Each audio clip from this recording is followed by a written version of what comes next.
देखो यार, मैं एक ही बात कहना चाहता हूँ, लाइफ में जैसे हम कोई भी डिसीजन लेते हैं तो हमको ये लगता है कि वो डिसीजन गलत है।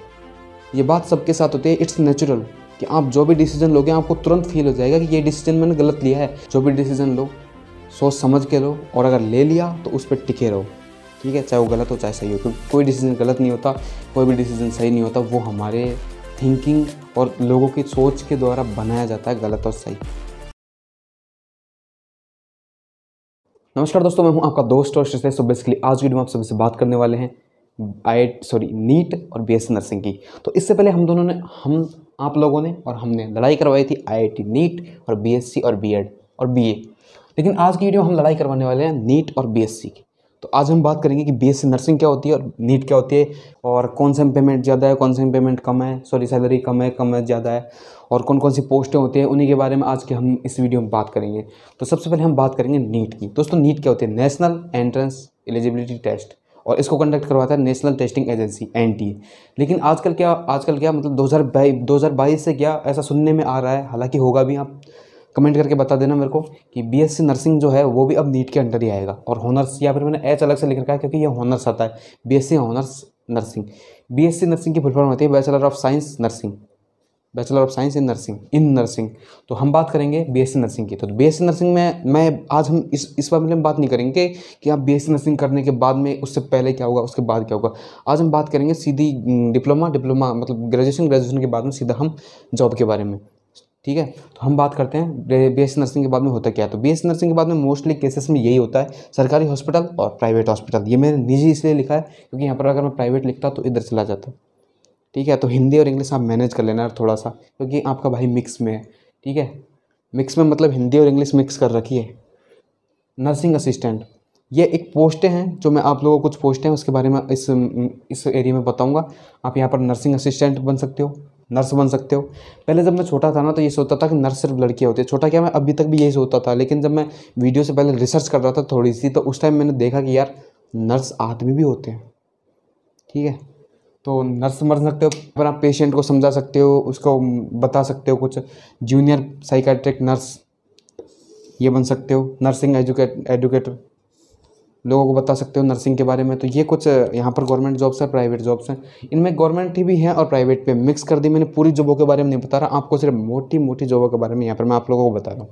उसके बाद में अगर हम बात करें नीट की, दोस्तों नीट क्या है? नीट एक सरकारी कॉलेज के लिए सस्ता एक जुगाड़ है। मतलब अगर आपको सस्ते में एमबीबीएस करनी है, फिर सस्ते में बीडीएस करनी है, फिर सस्ते में आयुर्वेदिक में जाना है, तो नीट में आप जा सकते हो। ये आपके लिए एक अच्छा ऑप्शन हो सकता है अगर आप पैसे बचाना चाहते हो तो अगर हम बात करें तो नीट में कौन कौन से ऑप्शंस होते हैं? नीट में ऑप्शंस होते हैं नीट क्वालिफाई करने के बाद। नीट क्वालिफाई करने से पहले मैं नहीं बता रहा, उसके बाद बता रहा हूँ।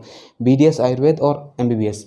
बीडीएस की फुल फॉर्म क्या होती है? Bachelor of dental. आयुर्वेद तो आयुर्वेद है ही, आप जानते हो, हम जानते हैं। एमबीबीएस क्या होता है? Bachelor of medicine, bachelor of और सर्जरी। तो ये होता है एमबीबीएस। दोस्तों अगर हम बात करें कि इसके बाद इसमें कौन कौन सी पोस्टें होती है, तो इसमें पोस्टें होती है जैसे डेंटिस्ट। डेंटिस्ट क्या होता है? जो आपके दांत वाँत देखता है। ऑडियोलॉजिस्ट, कानों का। और एलर्जिस्ट, मतलब जो कि आपके त्वचा वगैरह है उन पर कोई एलर्जी हो जाती है तो उसका एलर्जिस्ट होता है। तो इसी तरीके से कई तरीके के हैं, जैसे साइकाइट्रिस्ट है, सेंट्रल केयर मेडिसिन स्पेशलिस्ट है, मतलब सेंट्रल नहीं, सॉरी, क्रिटिकल केयर मेडिसिन, मतलब ये गंभीर जब कोई घायल हो जाता है तो उनका उपचार इनके द्वारा किया जाता है, साइकाइट्रिस्ट है। और जीएफ, इस जीएफ का मतलब गर्लफ्रेंड वाला जीएफ नहीं है, ये जनरल फिजिशियन है, जो कि सबसे ज़्यादा पॉपुलर है। मतलब जो कि ऐसे डॉक्टर जो कि आपके हर तरीके से मतलब जनरल इलाज कर लेते हैं, वो जनरल फिजिशियन कहलाते हैं। तो आप ज़्यादातर जनरल फिजिशियन को ही दिखाने जाते हो, ठीक है। तो डेंटल और ये कुछ इस तरीके से है। अगर हम बात करें यहाँ पर कि पैसे किस फील्ड में ज़्यादा है, मोस्ट ऑफली जो स्टूडेंट है वो इस वीडियो को देखने के लिए इसी मकसद से आए हैं कि कौन सा ऐसा फील्ड है जहाँ से हम मतलब घर, बंगला, गाड़ी, रोटी, कपड़ा, मकान और बंगले में बहुत फ़र्क होता है। मकान रहता है, चार दीवारी होती है, उसमें अंदर आदमी रह सकता है, घर वाले रह सकते हैं, होता है मकान। और अगर हम बात करें, देखो पहले के ज़माने में होता क्या था कि लोगों को सिर्फ इतनी सी सोच थी कि रोटी, कपड़ा, मकान, हमारी ज़रूरतें पूरी, बस बात ख़त्म।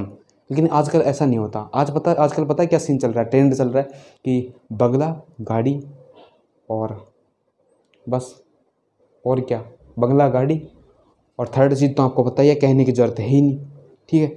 तो अगर हम बात करते हैं कि यहाँ पर सैलरी कितनी है और यहाँ पर कितनी है, तो अगर हम बात करें सैलरी की, तो यहाँ पर स्टार्टिंग होती है सैलरी की 5,000 से लेकर 7,000 के बीच में। जैसे ही आप किसी प्राइवेट हॉस्पिटल या फिर किसी गवर्नमेंट हॉस्पिटल में वहाँ पर जाके एज ए फैकल्टी ज्वाइन करते हो, तो आपको 5,000 या फिर 7,000 रुपये ऑफर किए जाएंगे। उसके बाद में जैसे जैसे आपको एक्सपीरियंस आता जाता है उस अकॉर्डिंग से आपका पेमेंट बढ़ा दिया जाएगा। फिर आपको 30,000 मिलेंगे, 30-40,000 के बीच में आराम से मिल जाएंगे 2 से 3 साल के बाद में। उसके बाद में आप लोगों का मान लो कि मनी नहीं बढ़ रहा, भाई हमको तो पैसे चाहिए, पैसे के लिए हम सब कुछ करते हैं, हमको मतलब नहीं है पेशेंट मरे चाहे जिए, हमको चाहिए पैसा पैसा पैसा। ठीक है, तू पैसा पैसा करती है तो पैसे पे क्यों मरती है, पैसे की लगा तो डेरी, वो वाला सीन चाहिए ना आप लोगों को। तो उसके लिए उसके लिए एक अच्छा ऑप्शन ये है कि आप नर्सिंग एजुकेशन सेंटर खोल सकते हो।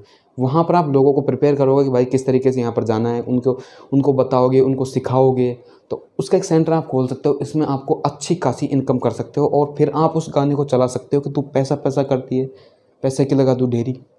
ठीक है, डेरी तो लगानी नहीं है, लेकिन आप यहाँ से वो गाना आपको शूट कर सकता है। अगर हम बात करें नीट वाले ऑप्शन में, तो भाई नीट में तो वही वाली बात आ जाती है। मैंने स्टार्टिंग में एक वीडियो बनाई थी, मैंने उसमें कहा था भाई पैसा बहुत है, तो पैसा बहुत है। अब ये देखो यार, ये है चेक है ब्लैंक। अब ब्लैंक चेक में आप कितने जीरो लगा लो, यहाँ पर आप डिपेंड करता है। अगर मैं बात करूँ कि एक डॉक्टर कितने रुपए कमा सकता है, तो एक डॉक्टर आराम से कितने रुपए कमा सकता है, बताऊँ कितने रुपए कमा सकता है? आप क्या सोचते हैं कितने रुपए कमा सकता है एक डॉक्टर आराम से महीने के? एक डॉक्टर आराम से महीने के 1 करोड़ रुपए कमा सकता है। देखो 1 करोड़ रुपए तभी कमा सकता है जब आप लोगों पे अपना ट्रस्ट बना सकते हो। अगर आप एक डॉक्टर हो, आपको कोई दिखाने के लिए नहीं आ रहा, वहाँ पर मक्खियाँ ताड़ रहे हो, तो आप 1 करोड़ नहीं भाई, आपको मतलब 10,000 रुपये कमाना मुश्किल हो जाएगा। लोगों का खर्चा नहीं निकलता नीट करने के बाद, MBBS करने के बाद में। अगर आपको सरकारी जॉब नहीं मिली तो, और सरकारी जॉब तो मिल ही जाती है यार, ऐसा आप सोचते हो लेकिन ऐसा है नहीं। अब मैं आप लोगों को डिमोटिवेट तो कर नहीं रहा, लेकिन सीधी बात अगर मैं आप लोगों को बताऊं तो नीट करने के बाद मोस्ट ऑफ द केस ऐसा कोई नहीं रहता जिसके पास मतलब पैसों की कमी रहती है। हाँ, IIT करने के बाद आप भले भिखारी बन सकते हो, लेकिन नीट करने के बाद में आप भिखारी नहीं बन सकते, इतना गारंटी मैं देता हूँ आप लोगों को। क्योंकि ये जो 2-3 सेक्टर है ना, देखो यार, नीट मेडिकल फील्ड है और मेडिकल फील्ड कभी कम नहीं होने वाला, क्योंकि आदमी है तो जन्नत है जहान है, और क्या चाहिए। ठीक है, तो ये कुछ सीन था नीट का, और यहाँ पर सीन था BSc नर्सिंग का। और अगर इस वीडियो में कुछ भी कमी रह गई हो कि कोई डिटेल थी जो मैंने नहीं दी, देखो यार ये वीडियो मोस्टली थी कि ये कोर्स होता है और इसमें ये कुछ सीन रहता है, इसके बारे में थी। अगर आपको बिल्कुल डेडिकेटेड वीडियो चाहिए तो आप मेरे को कमेंट कर देना, बिल्कुल डेडिकेटेड वीडियो जी की। और अभी मेरे पास एक कमेंट आया था, पता नहीं नाम क्या था, लेकिन उनका कमेंट था कि भैया यार मैंने पहले मतलब टीचरों के कहने पर मैंने बायोलॉजी सब्जेक्ट ले लिया। उन्होंने कहा था कि मेडिकल में स्कोप है, IIT में तो मतलब मैथ में तो आप 1-2 फील्ड में जा सकते हो। तो अब मेरे को ऐसा फील होता है कि मेरा IQ लेवल बहुत हाई है, तो मेरे पास मैथ होनी चाहिए थी। देखो यार, मैं एक ही बात कहना चाहता हूँ, लाइफ में जैसे हम कोई भी डिसीज़न लेते हैं तो हमको ये लगता है कि वो डिसीज़न गलत है। ये बात सबके साथ होती है, इट्स नेचुरल कि आप जो भी डिसीजन लोगे आपको तुरंत फील हो जाएगा कि ये डिसीजन मैंने गलत लिया है, लेकिन ऐसा नहीं है यार। आप जो भी डिसीजन लेते हो वो बिल्कुल सही है।